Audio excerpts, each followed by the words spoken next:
बीडच्या मसाजोग गावचे सरपंच संतोष देशमुखांच्या हत्या प्रकरणाने संपूर्ण राज्य हादरलं। त्याचे सर्वत्र पडसादही उमटले।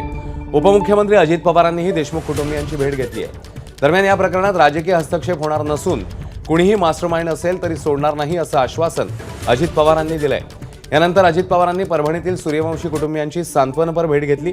दरम्यान यावेळी अजित पवारांनी डॉक्टर बाबासाहेब आंबेडकर यांच्या पुतळा परिसरामधली पाहणी केली आहे।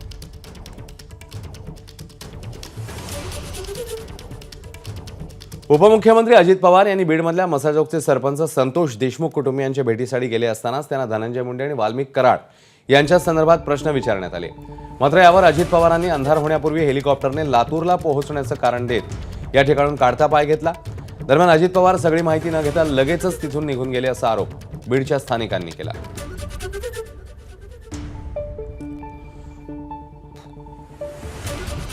की कुठल्याही परिस्थितीमध्ये इथं कुणाचाही राजकीय हस्तक्षेप होणार नाही।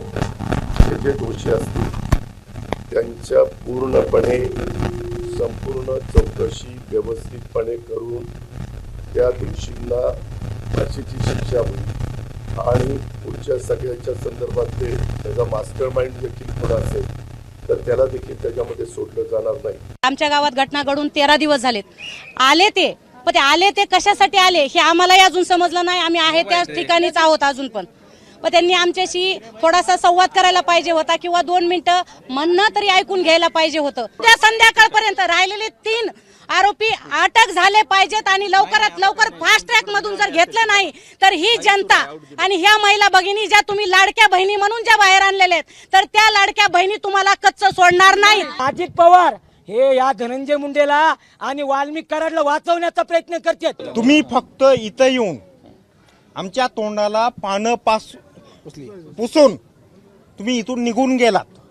आमचा राग आमचा रोष अजूनही तुम्ही डबल तयार केला। आमची आग आमच्या पोटातली जळजळ करते ती तुम्ही विझवायचा प्रयत्न केला नाही, तुम्ही ती वाढविली। संपला विषय तो। एबीपी माझा, उघडा डोळे बघा नीट।